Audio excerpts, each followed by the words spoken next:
早晨，今朝想分享一本書，叫做《未來你是誰？牛津大學的6堂領導課》。其實咧，我哋成日有個錯覺，覺得咧領導力好似係天生嘅咁樣。例如一啲大老闆啊，一出世咧就好似有霸氣咁樣嘅。但係原來唔係喎。作者岡田超人博士咧，佢係牛津第一位日本教育學博士。佢話領袖咧係可以後天練出嚟嘅。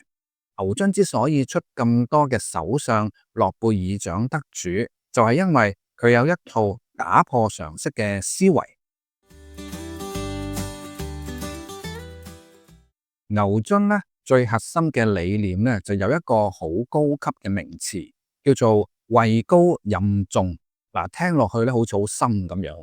其實咧就即係話你嘅身份越高咧，責任咧就越大啦，咪好似蜘蛛俠咁樣咯。能力越大，責任就越大。佢哋就覺得一個真正嘅領袖啊，唔係淨係識得叫人做嘢嘅，而係咧要對所有嘅人都一視同仁。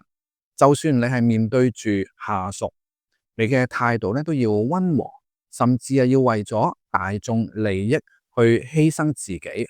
呢種品格咧，先至係統籌力嘅真正來源。佢會令到其他人咧心服口服咁樣跟住你。好多人咧就話自己冇創意，其實咧可能係佢哋冇一個範本啊。書裏面咧就提到創意咧就有4個 step， 佢分別係準備、醞釀、豁然開朗同埋驗證。原來醞釀咧好重要嘅。當你諗緊一條橋諗唔通，咁你咧唔好死谷，反而你去散下步、洗下碗，等自己個腦咧抽離一下。好多時啲靈感咧就係當你買緊嘢啊，或者睇緊報紙嘅時候咧，就突然間叮一聲出現㗎啦。好似走咗嗰個黃霑先生咧，阿霑叔啊，佢成日都講笑話，朝頭早啦大便嘅時候就有屎橋㗎啦。做領袖咧最難嘅咧就係做決定啦。書裏面咧就將判斷同埋決斷分得好清楚嘅。判斷力就係靠匯集資訊同埋經驗，揀出咧最合理嘅方向。但係如果你資訊不足，內心咧仲係好不安、好忐忑，咁呢個時候咧就要靠你嘅決斷力啦，即係靠你嘅價值觀去拍板。其實咧失敗就係最好嘅養分。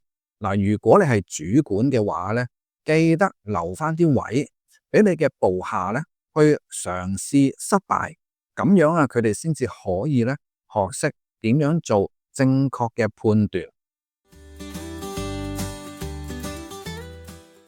講到底，我哋點樣可以變叻啲呢？來源入面咧就提到一個幾貼地嘅方法，叫做 learning loops。唔好再相信盲目去練習1萬個小時。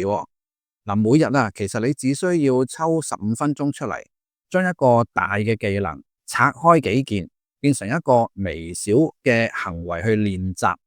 試下一個新方法啦，然之後咧你就即刻去攞 feedback 再修正。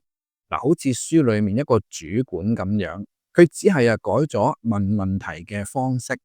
18個月之後咧，佢就由一個普通嘅職員咧晉升為公司裏面前10% 嘅優才啦。做領袖咧就唔係想你變到好自大啊，而係咧想你打破舊有嘅常識，唔好俾一啲舊嘅價值觀咧綁住你。只要你肯每日做少少冒險，你咧都可以成為一個獨當一面嘅領袖嘅。好啦，今日嘅分享咧就到呢度，希望呢本書可以為你帶嚟啟發。我哋下次見啦。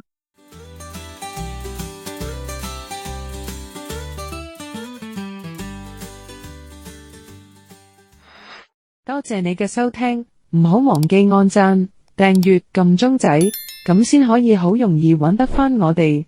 下次見。